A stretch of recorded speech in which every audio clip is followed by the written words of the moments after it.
Get me sound down. Hi folks, I'm International Master John Watson and this is Ask the Master on ICC TV. Welcome back everybody. The main idea of this show is to provide a forum for you, the listener, to ask questions. We are thinking of redubbing the show Stump the Master, so you can come up with some really nice questions. You can ask about anything about chess or the chess world. And the best way to ask questions, or one of the best ways if you want to ask a serious question, is to send an email to askimwatson@chessclub.com. That's ASKIMWATSON at CHESSCLUB.com. AskIamWatson@chessclub.com. I'll get that email. You can send games, your own games. You can send comments about chess, or you can send questions about anything.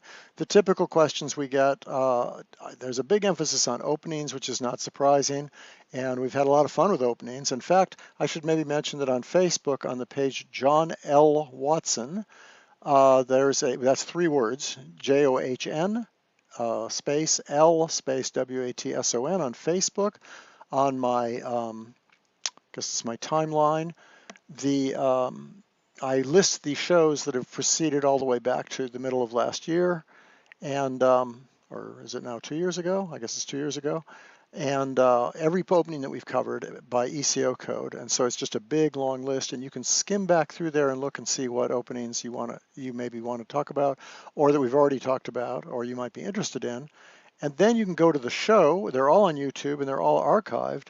And if you want to, you don't have to watch the whole show. You can hold down your left button along the bottom of the on YouTube. You probably already know how to do this.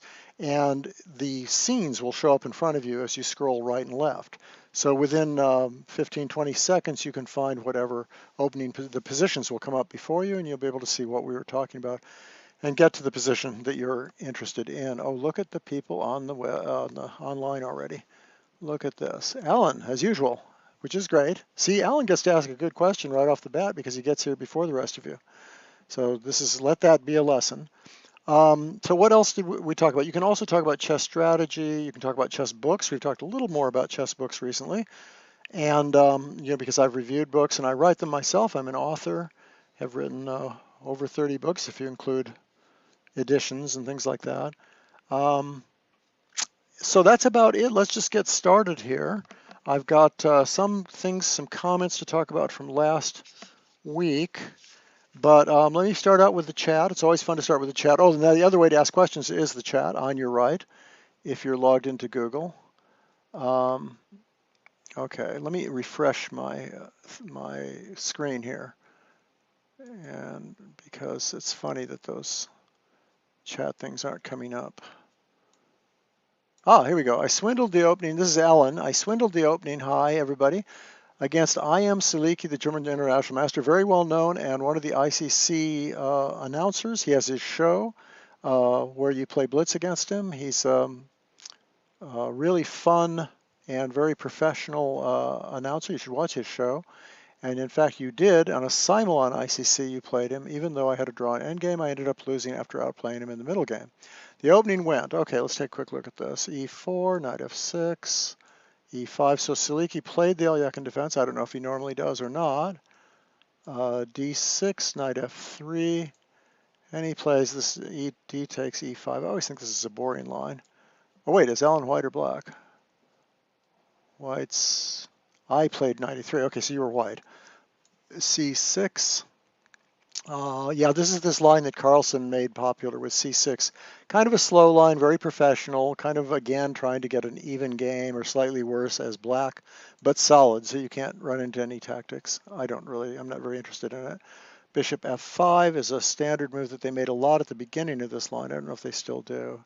I haven't seen the theory for a long time. This line's disappeared a little bit. Black plays knight here, challenging the knight, and white comes back. That's a nice move, and I've seen that before. I don't know if it's the main move, but it makes a lot of sense because black's cramped. This pawn cramps black from freeing his game, and even from playing here. So it gathers more space. So if, for example, you exchanged here, you'd be kind of letting black catch up in development. And that'd be pretty easy to position for black to play, I think. I mean, it's true that he hasn't developed his king side, which is important, but he's got enough pieces out and enough activity, and he might even go queen side, that you don't really want that. But you also maybe don't want him to take that. Now, there probably are lines where you let him take that. Maybe you could even play f4, for example. I know it looks a little weakening, but it's such a nice handy move if you can get the f file, and it keeps the knight on a good square on e5. There's some lines where you can try things like g4. I don't know if it's appropriate right now. That actually looks very interesting. But anyway, knight f3 is a really great idea. I don't know if you came up with that spontaneously, but well done. E6, c4, and of course knight b4 is critical. It says question mark. I knew this was a mistake, but couldn't work out why. So I played knight a3. That's to stop knight c2. Okay, everybody, you see what's going on here? Knight c2 is a threat. Trapping the rook, or at least sort of a threat. Sometimes you can answer that by attacking the bishop, but and then the knight's trapped in the corner. But he plays knight a3 and says there's a better move, which is a3 double exclamation point. Knight c2. This is sort of a standard idea. Rook a2, and now the idea is the knight has no retreat squares, and so if you play b4 or b3, you can play rook takes c2 next. Now let's see how easy that is. You know, the knight on b1 is hanging. So the first thing you maybe have to look at is this, because he's going to take on b1 with tempo. I guess there's bishop g5. Okay, so maybe here, or maybe knight takes, I don't know. No, queen takes, I think, so that you can play this move. And that doesn't win a piece because I guess there's f6. But see, rook takes b1 is threatened now. So right now, what's the material? Black's a pawn ahead. Is that right? And white can't afford to lose the bishop for nothing, so he has to play f6. Ooh, and that's structurally very bad. So even though white's a pawn down here, it's very hard to believe that white isn't in pretty good shape, partly because this bishop can't even move without us taking that there. So I don't know, maybe this has all been worked out before, I don't know. It's maybe even a book idea. Pretty fascinating, actually. I guess I might make a move like this, because it's very hard for me to believe he can make another knight move without getting in trouble. And also, you kind of a threat. Knight takes g5, queen takes g5, queen takes d7, checkmate. So it looks sound to me for white, and maybe even very good for white. A little hard to tell. I mean, if black could get castled queenside, it doesn't look that bad, but that a7 pawn's hanging. So I'll just give up there. I'll just stop there. Maybe Alan can tell me if there's theory on this line or whatever. This is a line that Magnus Carlsen played as white, but so did, as black, but I think he also played it as white. And because people started playing it against him, I think everybody was playing it. Karyakin, Ivanchuk, I don't know. Everybody was playing the c6 idea once Carlsen played it. As so often, people follow the best player in the world. Carlsen may not have even been world champion yet when he played this whole Eliakin line, but I think even if he wasn't, he's probably the #1 ranked player. So that's cute. So the idea, no, so that means that black should retreat, but that's pretty ugly. That's pretty awful when you have to play there because the knight's so badly placed. And this move d5 can happen, and then knight d4, and everything got messed up. So what black should do, I'm sure, is just move the knight to some neutral square, either b6 or f6. Even though f6 looks better in the center, and b6, according to Tarrasch, is a bad square, I think you really want to go to b6. It's pretty safe there. It has some influence over the center. The other knight can come to f6. And I don't know. We'd have to look this up. I tend to like white in these positions. I just think white's better in this whole line. I've never understood why people play this line, but anyway. Let's see if Alan has a comment on that he's already made. Wow, a lot of comments. I can hear I am Watson but not see him. Is everybody able to see him? Refresh the window and you see him. Do you have any memorable experience? Okay, so a lot of questions. Oh, Alan was black. Okay, I thought as you said I knew I should play. He knew this was a mistake. I see, but I couldn't work out why he. So he played knight a3 instead of a3 double exclamation point. Gotcha, Alan. Okay, so Siliki missed an opportunity. You got a good game, but then you messed up the end game. Okay, cool. Well, Siliki is very strong, so it sounds like you did quite well. Now you're talking about Colin. The best thing I ever did. Well, no offense, Alan, but we'll skip some of the chat because I've got some questions coming up. Back to the Welsh thing. I hope you got the word. I hope everybody got the word that it was Fluellen in Henry V, not Llewellyn, not Alan's name. Chess philosopher. I hear I.M. Watson, not able to see him. Oh, down below it says yes. Refresh the window and you see him. Good. Hello, John. Let me bluntly ask, what is the reputation of the Turban Echo Slav? Oh man, talk about a bad question. I don't think there is a reputation. There's several books, bunch of DVDs, and massive master practice on the Cherbanenko. Okay, so the Cherbanenko Slav, there's two versions really. I don't know officially which one is more important, but this is one of them. Okay, and then often there's a side form of it that goes E3, A6. For example, in my book, I have to deal with this. I don't think there's any refutation. I do think you want an interesting line? I mean, this goes on forever. Really, what's the point of the Cherbanenko Slav? It's a little, why would you make a non-developing move? Well, for one thing, in the exchange version of the Slav, that's a very handy move. It's a move you make anyway, so you haven't gained anything as white. For another thing, even though that seems to cover a nice weak square there, it takes pressure off of the center, this point, and so there can be an early E5 that can happen to you. And also the bishop comes out very easily too in many lines. So C5, even though it's a pretty good move, is not that frightening. Just to give you an overview of what's going on, and what are some other moves for white? White can play things like Queen B3, and then you can take. That's a legal move, but I think it's also possible to just play B5 because of that A6 move. The other thing you can try to play is Rook A7, so that you can move your bishop without losing the B pawn. And this particular version of this, I'm not sure about. I think it's okay for black, or at least it's supposed to be okay for black. So Queen B3 is no big deal. If you play slowly like this, black tends to play things like Bishop G4. I think that's your normal idea. Before you play E6 and close up the pawn chain, you get your bishop out in front of the pawn chain. You can also play B5, but I don't think you would play B5 yet. I think you'd get your bishop out first. You could play Bishop F5 also. Just showing you some of the positive ideas for black.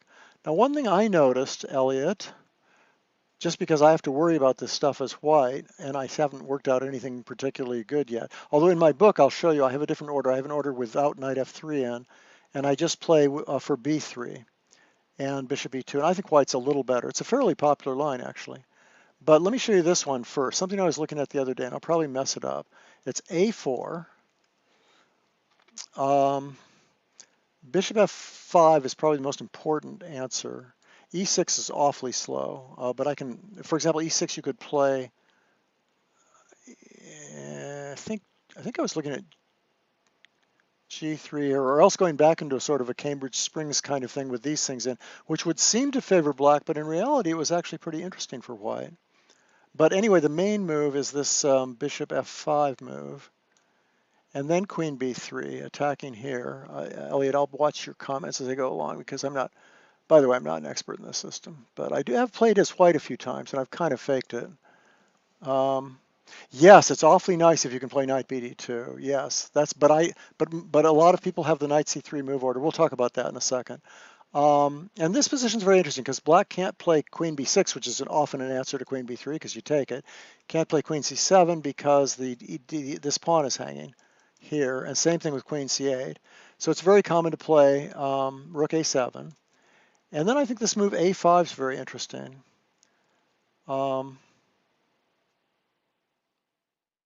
Right, because knight D7, you take this again, and you win a pawn, okay? And E6, which is a natural move, allows white to play this clever little move, attacking the rook. And if the rook moves back, you win the pawn and numerous other things. So he has to play queen takes. And then you protect this. And this is a very interesting position. Your initial idea is the standard one of playing B4, B5. But it's just basically a cramping position. You'd love to play Bishop F4. It's messy. There have been some games with it, and I looked at them, and it's not like black's by any means lost, so there's no refutation. But if you get this far, I think white's just better. You have to be careful. You have to be careful with your move order for both sides. Black's got to be really careful, or he might just get bowled over. But if white's very calm about how he plays this, I think he ends up with some advantage. So that's one idea for you. Now, Elliot wants to look at knight f3, e3. Let's look at that next. Good. It's a good thing I went down the chat for a change, right? Instead of just blundering on like I usually do. Okay, so he wants to play knight f3 first. Yeah, rook a7's one of the points. I think Chervenek would object to that, though. He thinks there's many points. b5 is a huge point, Elliot, you got to admit. Okay, now, yes, tempo the rook and queen b6 if a takes b6, yeah. Yeah, the final position there I've looked at quite a lot, actually. It's not that simple for both sides, but I do think white can actually get a slight advantage. You have to know, you really have to know what you're doing for both sides and look at it. It's like any other line. It looks great for white. I think Gelfand played it as white too. You can win quick games with white, but if black knows what he's doing, you can also get a not that hot game for white. You have to time everything right. Anyway, okay, knight f3. The only problem with knight f3 is that by committing to knight f3 early, what am I thinking? Oh, the bishop f5 lines tend to be better. So for example, if you play knight f3 and e3, this bishop f5 is a very safe line compared to the one with knight c3 already in. So there's move order things here. A lot of people are going to want to play knight c3 first. Then of course dc4 is more of a problem than it is after knight f3, but I think this is underrated for white. There's several systems white can play here, and I think maintain a slight advantage. So there's these trade. Let me just leave it at that. There's trade-offs to playing knight f3 first. There's some negatives to it, but of course there's positives too. And it is the main move. It's probably the move that's played more than anything else.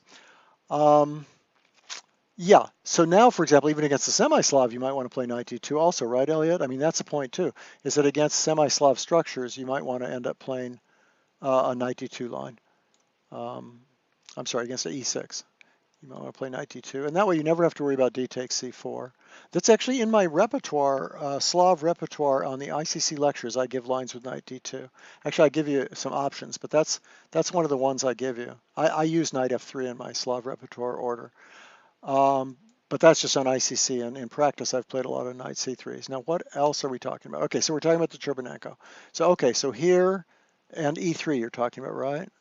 Knight f3, e3. Okay, so then here, well now, see, to me, because you can't play bishop f4 anymore, I'd be a little surprised if there is anything that great. In my book, Strategic Opening Repertoire for White, I recommend one of the b3 systems. So, for example, actually, well, this is already in, I guess. But you can play, yeah, you can play knight d2 here. But you know, Elliot, how thrilling is this to have your bishop already cut off like this? I always feel like black's got to be okay in these positions. I mean, you can chase the bishop and try to get the bishop pair and all that, but I think you would probably prefer bishop f5 to bishop g4 because the knight's already ready in pretty good shape. Although even here, you know, I don't know. I don't actually remember the theory very well of this stuff. I guess you'd play bishop d3. It doesn't seem to help much to kick the bishop because it goes to a good square on g6. There's still queen b3, I suppose, but it doesn't look as effective to me when you don't have the bishop even capable of coming out there. I don't know what you think about all this stuff, Elliot. You can also just play, by the way, that semi-Slav position is okay. I mean, I use it as my repertoire for white, but that doesn't mean black's not okay here. Black can still play this way. You can play for an early c5, for example, or just develop and worry about things later. So I don't know, let me see what to say exactly. Oh, I was going to show you the line I was doing with my knight c3 order. And if bishop g4, I think, well, at some point you play b3, and then bishop e2. And if he plays bishop b4, you just go, oh, so what? I'll just play there. And there's a lot of theory on these positions. And I think still, I looked at some games recently with this, and I think still white has a small advantage. I think white's just a little better here. You can play queen c2 also, I forgot. That's another way you can play this. Tons of games with this. I think it's more fun for white to play this position, but it's definitely not a refutation. White's advantage is very, very small. Aha! Well, you should try that a5 idea. Okay, so that's the triangle defense. There you go. He plays the triangle defense? No, he plays a6, obviously. He plays the Cherbenenko. Okay, so same-ish pawn sack. Now maybe I better go back up and see what I've missed, and then I'll get to all the stuff I'm supposed to answer this week, because I tend to skip all that because I get so involved in the chat. Okay, what do we got here? We've got, reputation. Do you have any memorable experience where you're able to bail out of a bad position?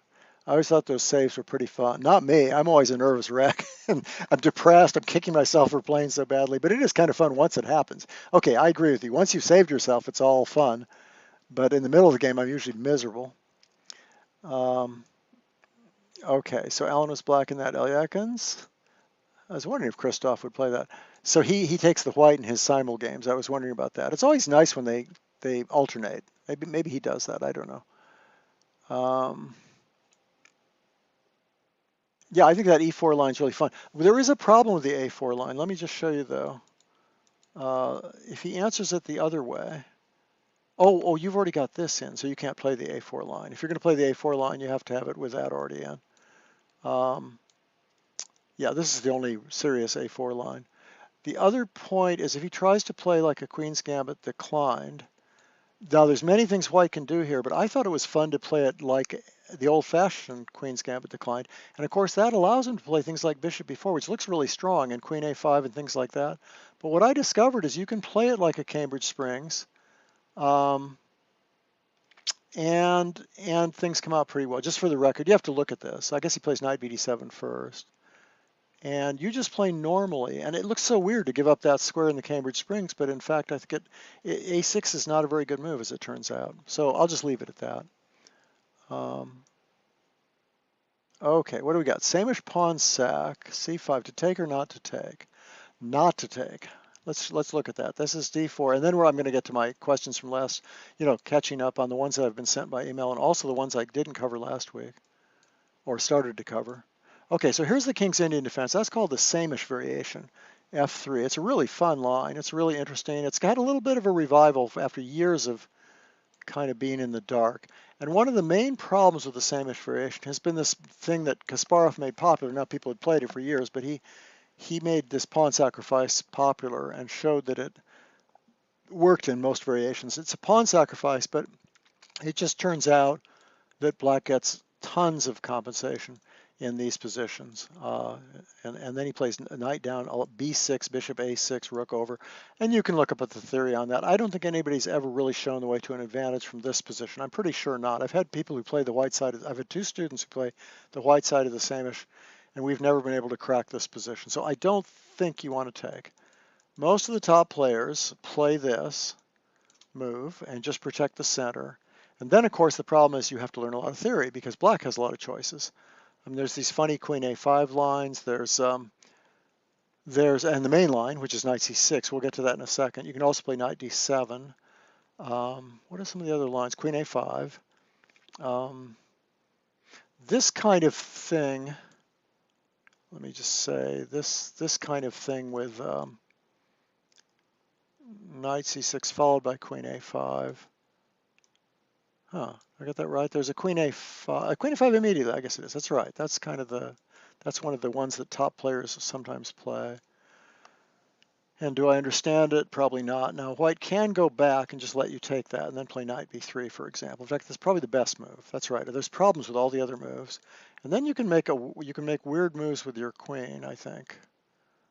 I was going to say Queen E5, but that looks so ridiculous. Maybe Queen H5.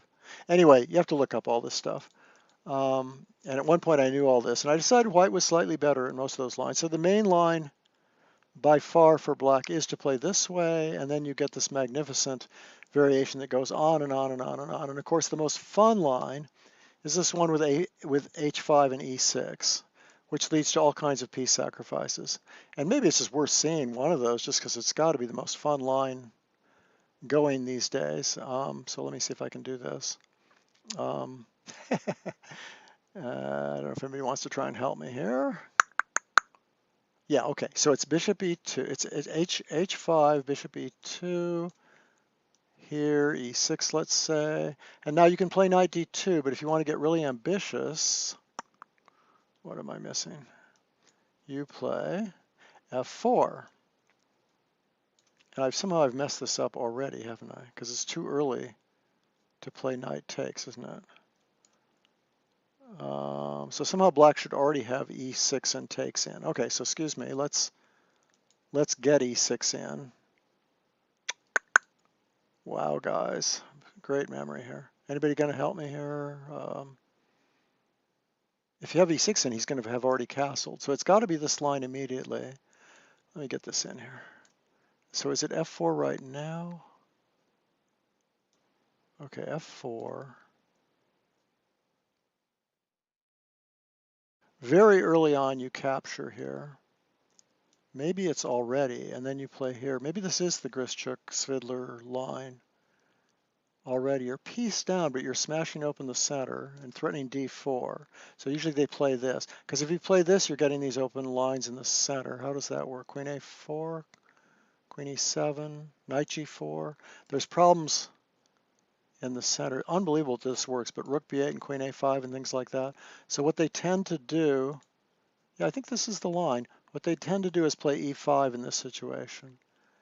And then there's all these piece sacrifices that are involved with, I feel like I'm definitely getting something slightly wrong here. But black plays bishop g4 a lot of times instead of rook e8 or d4. Anyway. Isn't this it's amazing? My memory's falling apart here exactly for the exact line. But anyway, this is one of the craziest lines in chess. It's been tested repeatedly. There's even a recent article about it again. It hasn't died yet. It's still going on, and black may be okay still in it. But anyway, that's the sort of thing you have to know. That's the problem. Nevertheless, I think you need to go into something like that. You need to challenge him by keeping the position fluid and not accepting the pawn on c5. That's my answer to your question. And I really should know that line better. Yeah, what did I do? Let me do that again. Thank you. So I blew it completely, right, Elliot? Let's try this one more time. Okay, so there, here,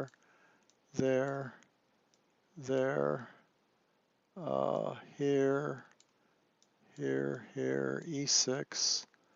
Thank you. Okay, here. What did I do last time? Yeah, no, that's right. And then here. And I mean, every time I look at this, I just go, how can this possibly work? And I remember looking at the move bishop b3 now as being a kind of important move because this works out so weirdly. Anyway, black gets this huge attack, and white usually gives back the piece. A lot of times white does a queen sacrifice, but yeah, I just saw an article. Someone actually sent it to me. If John Hartman was on, he could tell you. But I don't remember. You'll have to look around, or you can email me, Elliot, and I'll try and figure out where I got the material. But my point is, it's still alive. I figured it would all be worked out by now.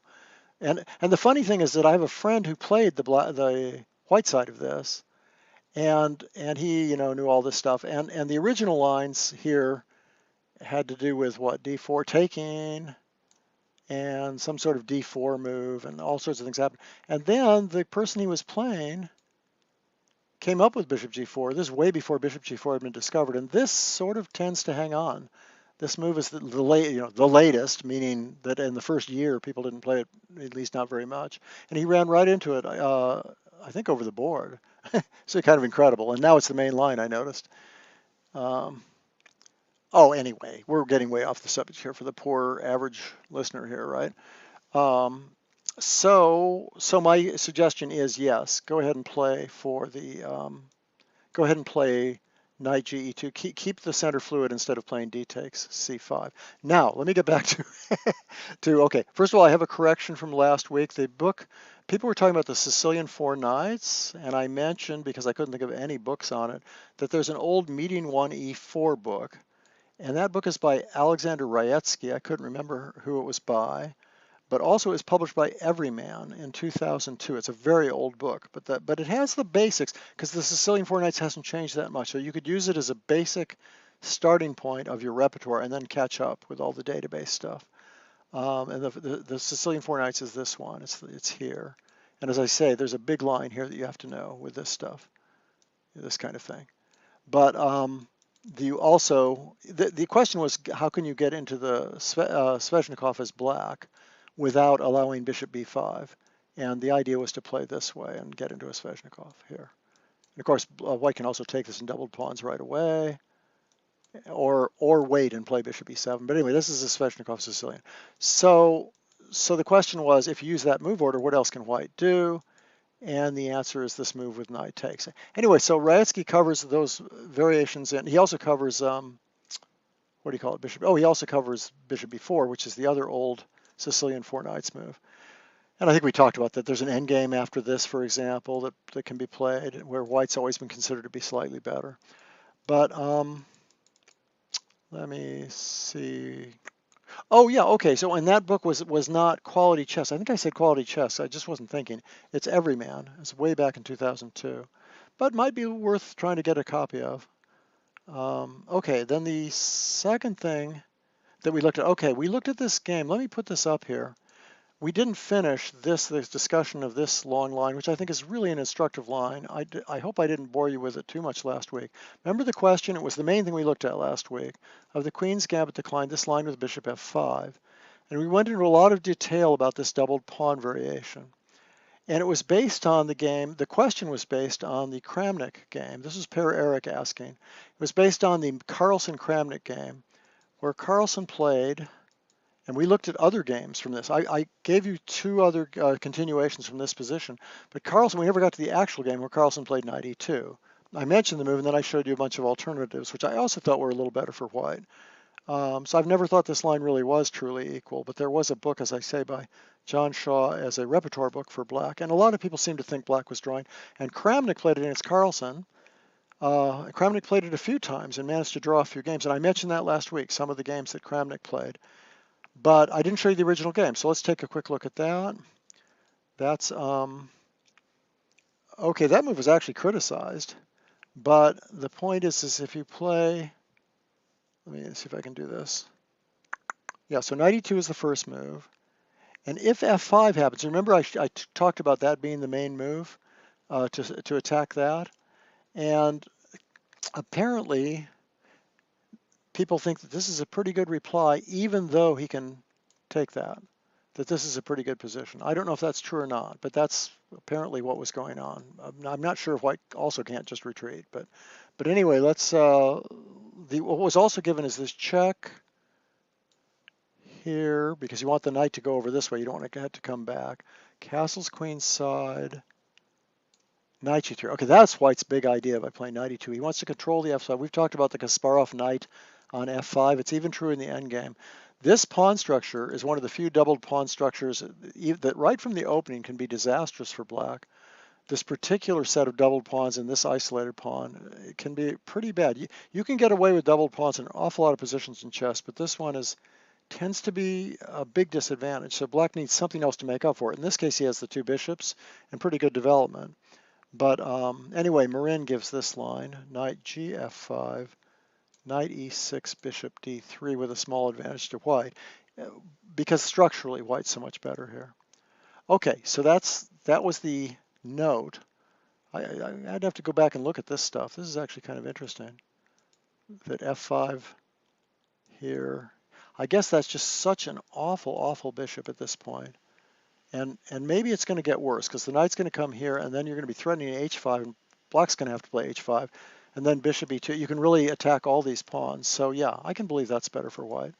Maybe not tremendously better, but better. So this game, instead of f5, went knight b6. Now remember we talked about what the main idea here is, knight c8, d6, and that's how Kramnik drew some other games. A lot of people have got to maybe slightly worse but drawn position by playing that maneuver. So Kramnik is kind of flying blind here. He just plays the natural move, and maybe that was a mistake according to the notes. Now he checks to keep white's king in the center, but the king's perfectly happy there. The problem with knight c8 is that you now have time for f4. And there's no time for this because this wins a piece. So now f5 is forced, blocking in his own bishop. So you never got to play knight d6 at the right time. And this position, I guess, is sort of self-evident what's going on here, because f5 is pretty, oh, f5 just loses a pawn, excuse me, my fault. And h6, the bishop is entombed, as they say.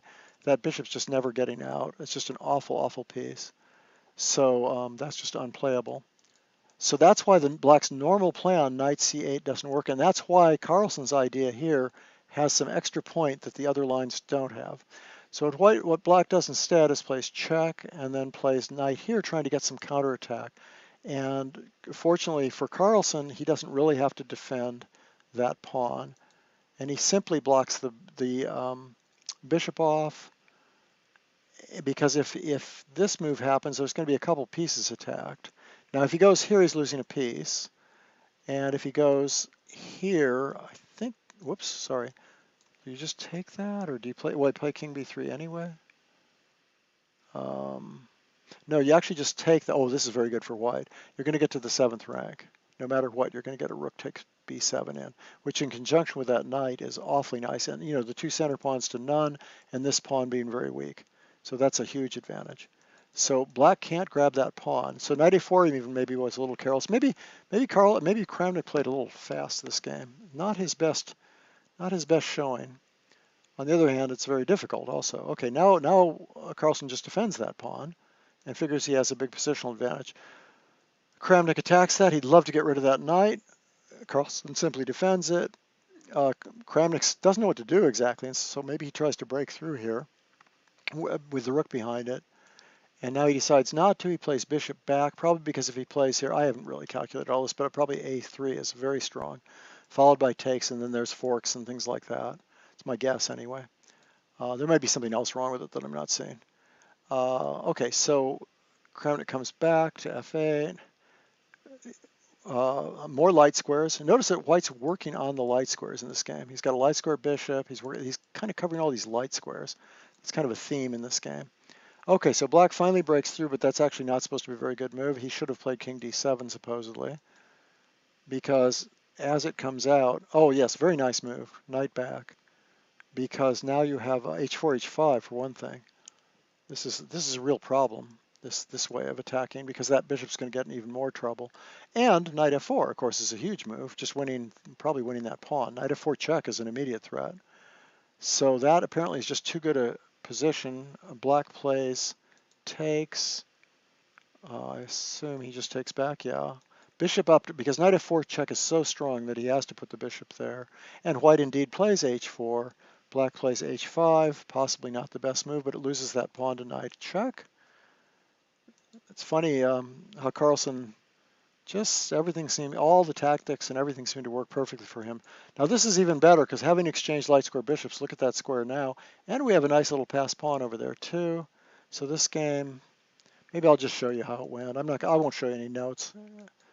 Actually, Carlsen could have won even faster, it turned out, but he just sets up a huge positional bind and saves his outside pass pawn. And we'll just zoom through the moves here. It's a completely winning position for white. There were no improvements that meant anything for Kramnik. There may have been improvements, but they didn't mean anything. They didn't achieve anything. Okay, and so what do we got? A couple extra pawns, and look at that H pawn.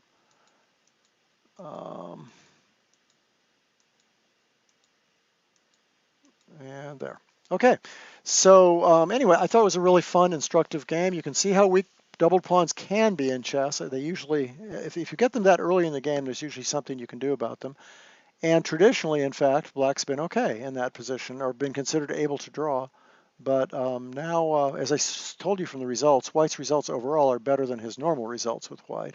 And black almost never wins a game, and so that's the problem. Okay, that 4-Knight Sicilian looks like a McKenna's floor gambit main line in the English. Maybe. I might admit that. DeFermian played G3 against me years ago against the Sicilian 4-Knights. Yeah, generally against that you want to just blast away. The good thing about the Sicilian 4-Knights is it's not a typical Sicilian. It's based on piece play. So you don't play for just to make the majority. You don't play d6, e6, and just play for the central pawn majority. You play. I mean, if it was black's move now, he'd play bishop b4 and threatens the center and go crazy. So after that move, I suspect some sort of d5-ish, bishop b4-ish thing is good, right? That's just my guess. What do you think, Elliot? What do I know? Bishop b4 and d5, maybe? e5 is kind of interesting. Yeah, I don't know. But Elliot played this, which is, I'm sure, fine. It's just transposed into a normal Scheveningen, G3 Scheveningen. But be fun, wouldn't it, to be able to play d5 or something more active? Maybe d5. Looks interesting. Maybe bishop b4. Who knows? Maybe you did the right thing, Elliot. Another interesting line, by the way, I should mention as white is something that no one ever plays, but really should. I think maybe Alyekin played it a million years ago. It's this gambit, which looks bloody awful, but if he doesn't take it, you just got a good game.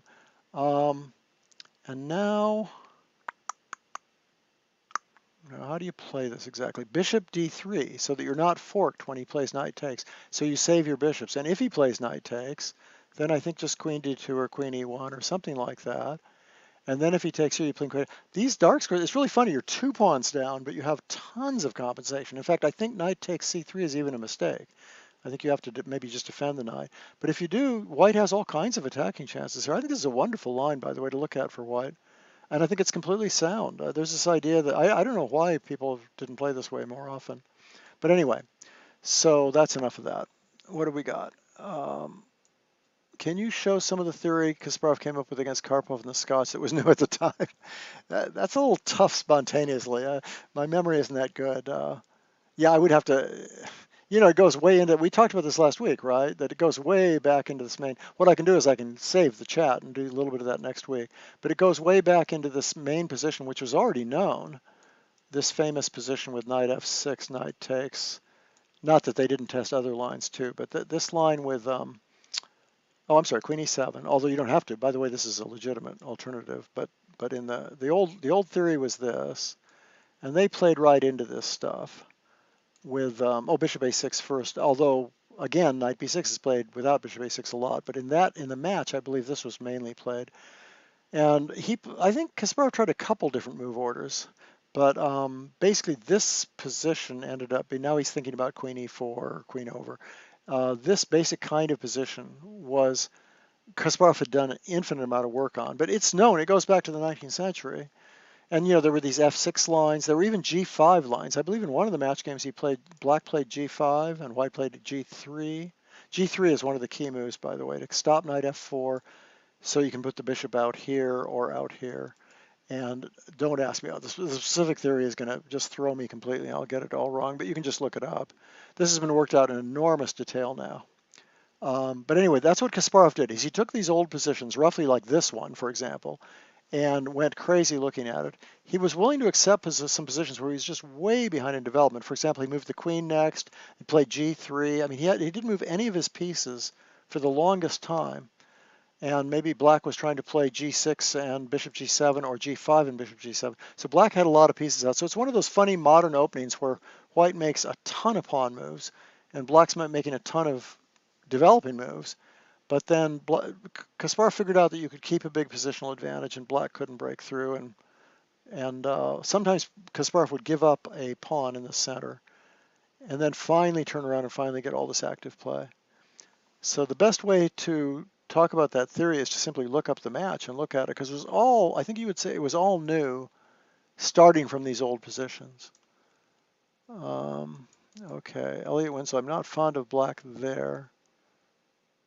8 bishop f3 or 8 bishop d3. Are we talking in that, we're talking about, Elliott, are we talking about that pawn sacrifice line in the 4 knights, or are you talking about something else?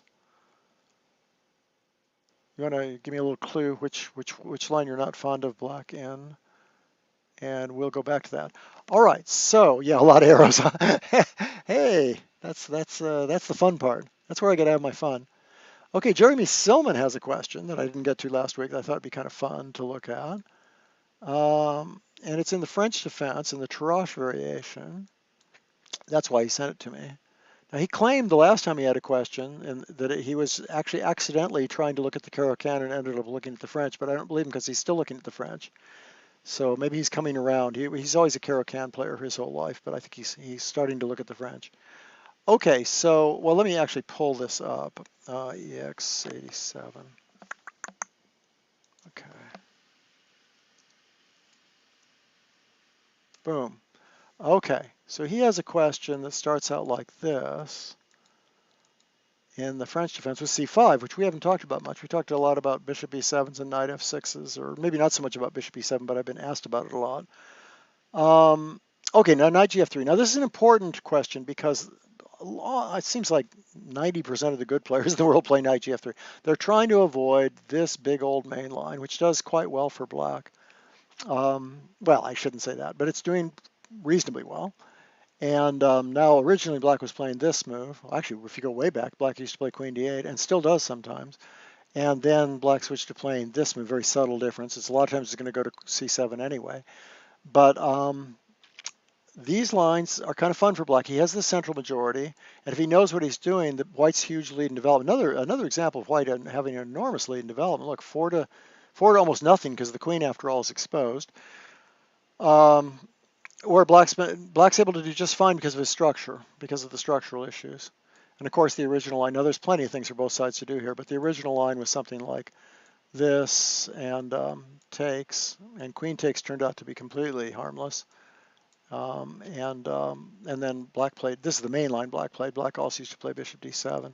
Anyway, this position has worked out so well for black over the years, especially when black really, really knows it, and there's tons of theory, which of course anybody who plays this line is going to know it really well, that white started looking for other things. Well, one way to avoid this line is to play, and you should know this is white, by the way, you guys is white, is to play this move first, because now there's no e takes d5 line. For example, let's say that black plays here and you play takes and black plays takes. Well, now you have bishop c4 and there's no queen takes down here. And if queen d6 like in the other line, you can take that with tempo, and white just stands better in a position like this. So, oh, you can also play knight e4, can't you? Excuse me. That's probably even a better move, isn't it? I think. Yeah, this is a hugely good move. Wow, it's terrific. You even have bishop g5 coming now, or bishop f4 or something. Okay, so he'd have to play queen somewhere else, like d8 or something, and then you can take this. And this is just a good version for white of this kind of position. It's it's not winning, but it's very handy and easy to play. And I don't think you even have to play dc5. You could probably just castle or play knight b3. Anyway, okay, so I don't know if everybody followed that, but the idea is that you've avoided that queen takes d5 line by playing knight gf3. Everybody got that? So Elliot played this against Diaz last time. Remy Edits has a good question about queen c2 and the anti-Moran, so we will go back to that. Elliot was talking about bishop f3 or d3 in the Taimanov. Well, we'll go back to that, or maybe we'll go back to that, depending how spacey I get. Okay, so what happens here is white usually plays almost always plays e takes d5 here. Oh, first of all, it's black's move. So if black plays this move, and white plays e takes d5, and black has to, the queen is just too slow, because as I say, there's bishop c4 doesn't work. I mean, bishop c4 is strong. So black plays here, and that's the old line. White's managed to get the version that he wants of these of the d5 line for black. So of this exchange line, of the c5 line for black.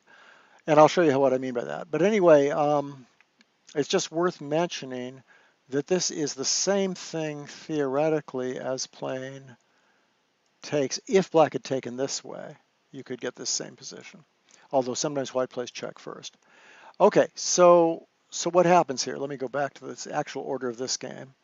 So white plays, and by the way, black has other ways to defend these positions. For example, just real quickly, if you want to look for something else for black, in this position there's two very, very respectable moves. One is just knight c6, very well known, and the other is knight f6, also very well known. And by the way, against knight f6, I'll show you a cute little trick. Don't play e5. Usually in this position you should play this move. I think that's the best move anyway. And there's plenty to do as white after you play that move, even though it looks sort of uninspiring. But this move, and you can play this move, but now actually black's pretty happy. He's got his standard kind of position. He's counterattacking here. And the move you'd really like to make here is actually a mistake, because black plays knight takes e5. But this is a trick all you guys should know in the French defense. It comes up in a lot of different variations. The point is if white retakes, you have this check. And you should just know that trick. It's a fun trick. And you're going to take the knight here, right? Like after that or something. And then you're even on that square too. And you can attack that pawn multiple times. So that's pretty much winning for black. Okay, so what's this all mean? This means, sorry, let's go back. This means that that's not the only move, knight c6. But if he does play knight c6, you get to this very famous position. And black traditionally has played either bishop d6, like in the Karpov-Korchnoi match, and millions of other games. There's probably 10,000 games from this kind of position. I don't think I'm exaggerating. If you include correspondence and lower tournaments and things, This position is incredibly well known. And just recently, by the way, this move, which was always considered slightly inferior to this move, has made a little comeback. But anyway, so that's one option that black has, but black may not like that, and white is certainly trying to play that way. The other option is this, which can lead to almost the same position if black plays, for example, here, and then plays here, and white ends up playing this knight here. But I'm not going to go into that. Okay, so those are the options, but black also has this bizarre idea of playing this move, this check, and that's what Jeremy's asking about. Well, he said, what do you think about this move? What's wrong with it? Isn't this more interesting than some of the main lines?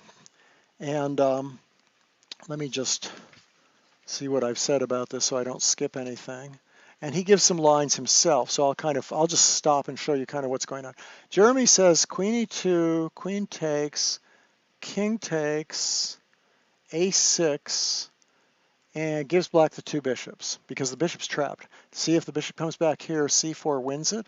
If the bishop comes back, b5 here, followed by c4 wins it. So that would force white to play here, and black would have the two bishops. And actually, I think white's really well developed here, and I think white actually has a pretty good game here. After oh, I don't even give any lines here, but I was looking at this and I kind of like how. Oh wait, I'm sorry. Is that how this works? Was it knight b3? It's rook e1. He's just going to bring the king back with check, and he's going to get these dark squares. He's going to get a lot of dark square pressure. And I think white's slightly better here, and we're pretty happy with this. But the other thing you can do in this position is just go slow. Stop knight e5, play here, and that way after rook e1 you can just get your king out of the center. Okay, here's a good example of black making all pawn moves and having only one piece out, and white having 4 pieces out, and it's his move.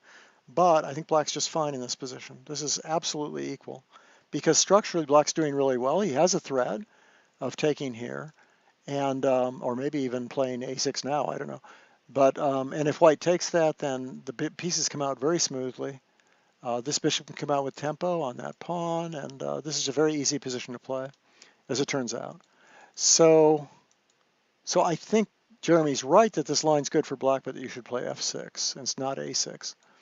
Okay, what else? So instead white plays bishop e2 here, and I'm sorry, after the check. Sorry. Black play, there is a bishop e2 after the queen e2, but I'm not going to look at that. So the main line is bishop here. That's what everybody as white plays. He wants to just castle and play rook e1 and show that that queen is misplaced. And now there are the moves you can play now. You can play c4, you can play c takes d. All these moves have been played, and even this move has been played if you want to go crazy. If you want this for a blitz game, this is a good blitz. This is a good blitz move.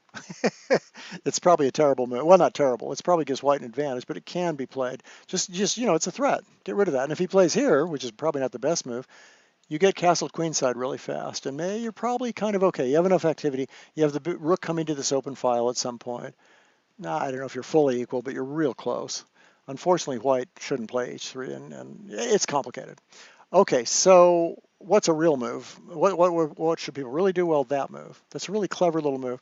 This goes way back to Capablanca and Bondarevsky, of all things. Some game between Capablanca and Bondarevsky in late 1930s.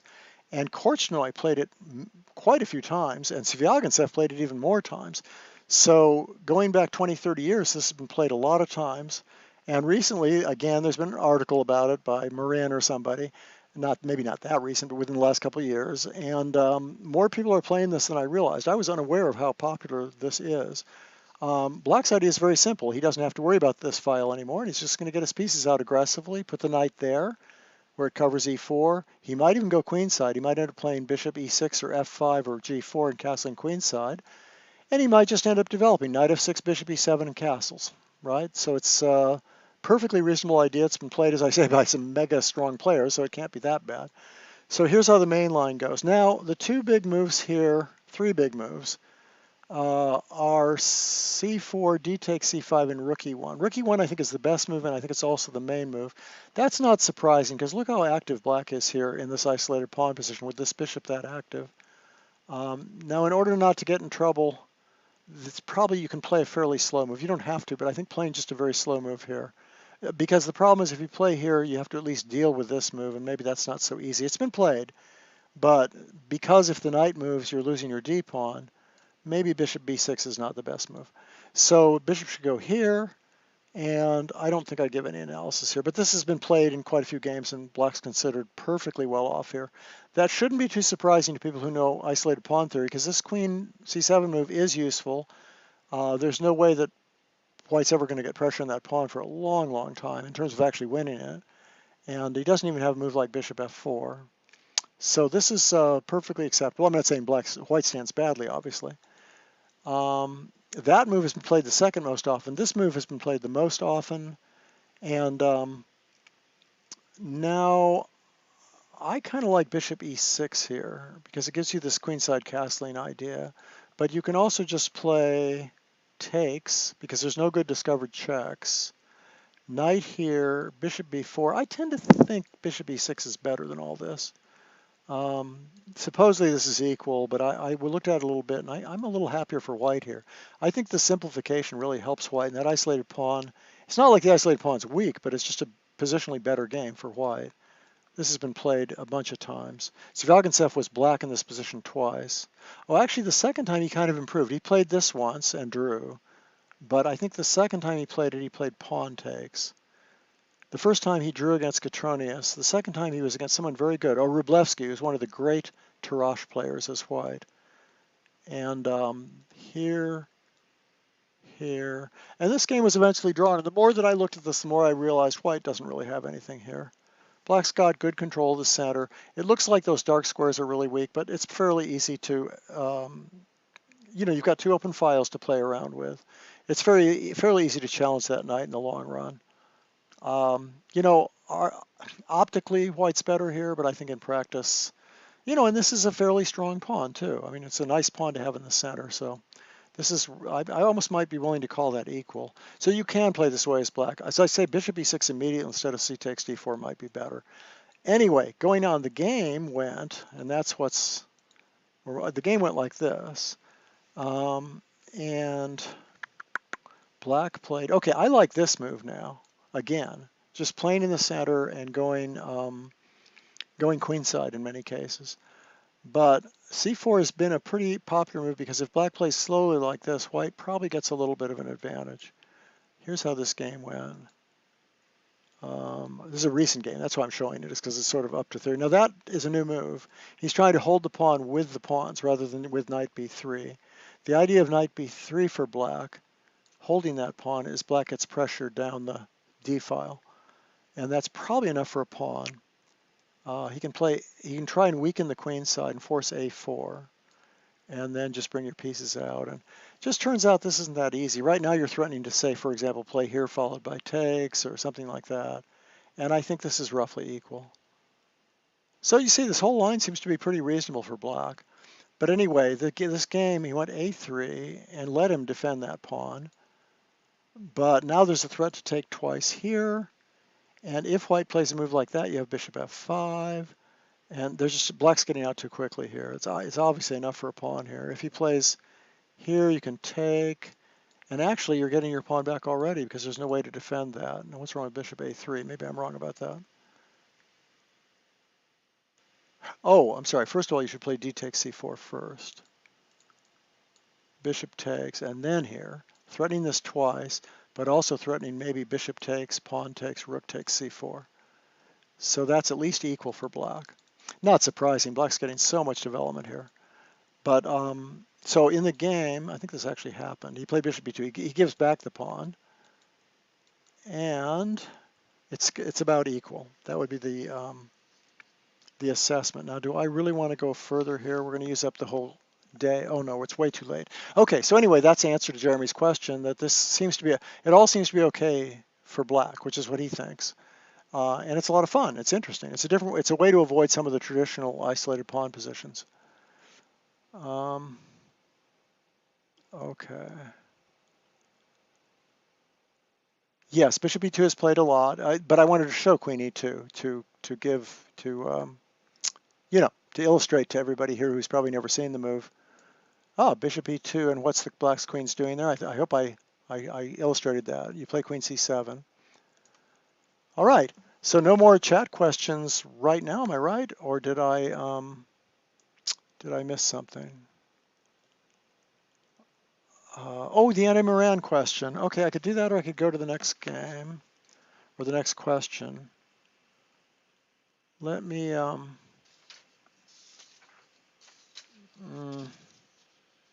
is there some simple question to ask? Oh, there's a really nice, there's a reader game. I will get to that next time. I'm finally going to give you another reader game, or maybe even a couple reader games. I always promise to do that, and then I tend not to do it, do I? Why is the anti-Moran called the anti-Moran? Why can't you go b5 anyway when white plays queen c2? Is this a real problem? Okay, I'll show. We'll look at that. This is Colin always asks these very sort of technical but very good questions. Okay, there's the Slav defense, and we'll just get to the Moran somehow. The Moran goes one way or another, goes like this, and black plays here, and that's your basic starting position for the Moran, which against the Slav. I'm sorry, actually. Okay, now the Moran variation itself goes like this: bishop here, thinking about just castling and playing e4, for example. Black takes, and then attacks the bishop. And the bishop usually goes back. I remember once I experimented with this. I knew nothing about d-pawn openings in general, and I got killed by some British grandmaster, maybe Crouch or somebody. Anyway, very embarrassing, or Fleer maybe. And so many years, like 30 years ago. And I remember I had no idea what I was doing. But anyway, bishop d3 is definitely right. Or Karpov's bishop e2 move, which a lot of people play to be safe. But the problem with that is that it is just safe. It's not, it doesn't give any big winning chances. And then black here has the option of playing a6 like Anand, and then playing for c5 really early on, or playing bishop b7 like Dreyev suggested for years, which often has b4 followed by c5, and you've saved the move a6 is the idea. Or, what am I missing? b4, the Reynolds variation, which has become less popular over the years, and I don't remember exactly why, but so actually people have gone back to the classical move a lot. Okay, so the question is, why are we playing bishop d3, or why isn't this? Okay, so what are the anti-Moran systems? Well, the main one is to go here, because after taking on c4, your bishop isn't attacked, so you don't lose a tempo.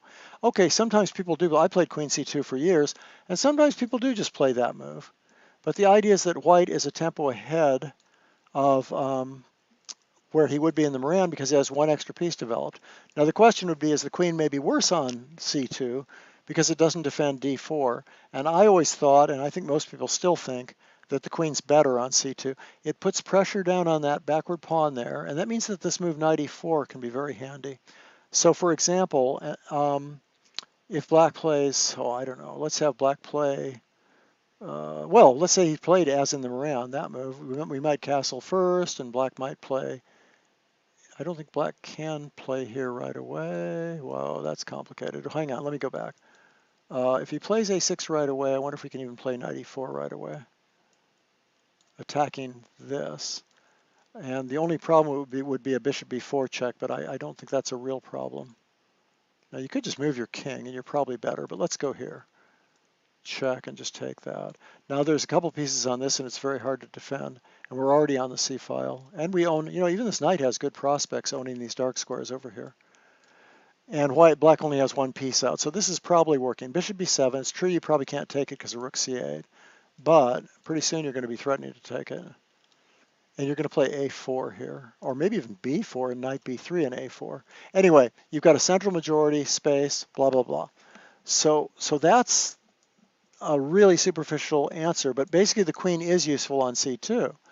Now that doesn't mean black can't play this way. Sometimes black takes that pawn and plays b5 anyway. I've had people do it against me. They didn't come out that badly, but I think white's just better here because of this nice fact that you have this restraint against, black's freeing move is c5, and that queen adds to pressure against c5, and it supports this nice move knight e4 also. Okay, so that's your basic reason queen c2 is considered the anti-Moran. And because of that, black doesn't usually play. In a vast majority of games, black doesn't play d takes c4. Black plays this, and that's not part of the Moran, the original Moran setup.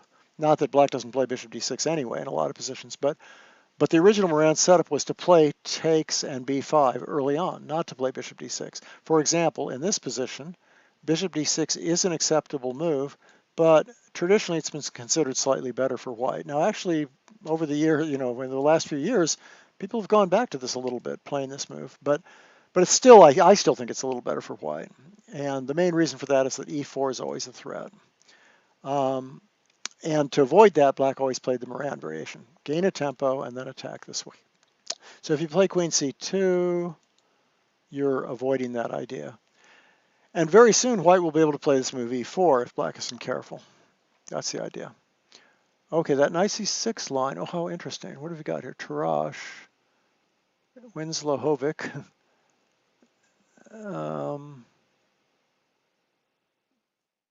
I didn't realize that that Jeremy was talking about these Tarrasch Frenches. Knight b3 first, otherwise bishop h2 check. Thank you very much. Yes, I showed some line with knight takes d4. Good point. Thank you. You have to play knight b3 first. Same principle though. I didn't know your actual name was Ellie Winslow. Foot and mouth. What else is there? Okay. Bishop takes c6, rook c8, bishop d7. Oh yeah, you can do that, but it's just not very good. Let me show you that. So it would go like this, this. Yeah, I think I was showing you this move.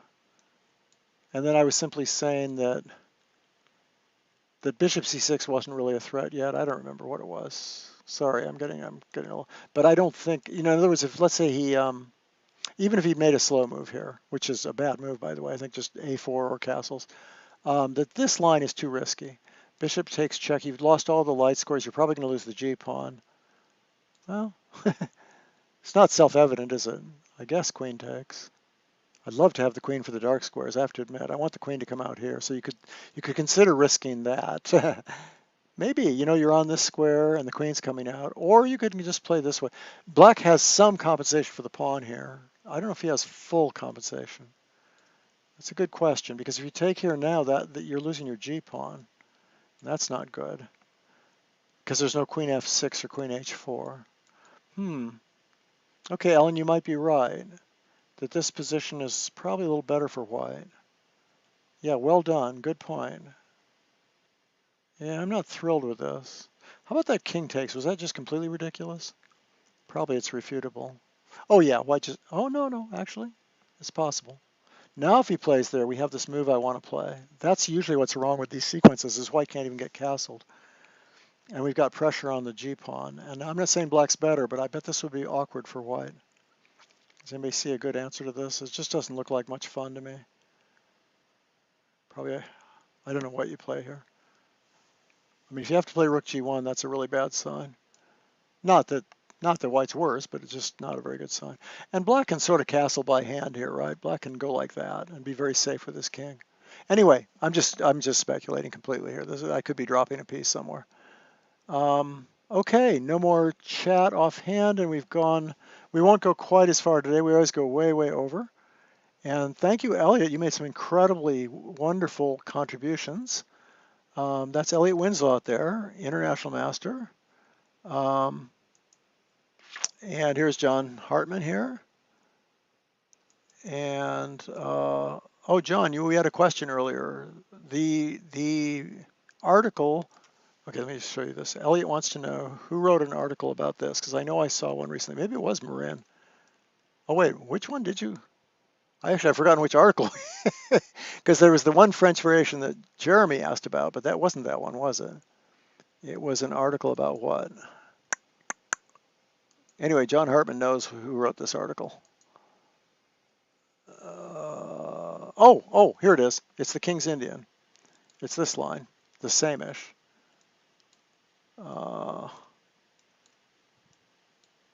John, you still listening? You may not have time to be answering things like this, but this old line with C5 92, knight C6, D5, 95, knight G3, H5, bishop E2, H4, 91, E6, F4, knight takes, bishop takes B5. Okay, John, this line, I was saying that there's new theory on this, or fairly new theory. This theory is still developing on this, which surprised me. I thought it would be all worked out by now. So are you still on the chat? And if so, do you remember who wrote this article? Ah, Marin, okay. Yeah, from Svidler Grischuk. See, I told you he'd know. Terrific. So it was a Chess Base Magazine article. and pretty recent. And I think black was still hanging in there. It seemed to me. Is that right, John? That was my impression. Was black was surprisingly hanging in there. All right, everybody. That's it for this week. I hope you got some great questions as usual. Colin always has these interesting questions. Alan always has his crazy opening question. And remember, you can always play Stump the Master and just ask me something that I won't know, and that'll be very informative for everybody. And remember to send me questions by email at askimwatson@chessclub.com, ASKIM at IMWATSON at chessclub.com. And I got a game this week, so I've got about 3 games backlogged from the readers, and I'll show at least 1 or 2 of those. For sure, I'm going to show at least 1 of those next week, and I'll try to get around to showing more of those in general. I always say that. So, wow, this is a huge delay looking over at this board. I am so far ahead of the what's on my display here. But anyway, that's it for tonight for me. And you can keep watching for the next 30 seconds or whatever the delay is. And I will talk to everybody. I'll see you hopefully next week. Thank you.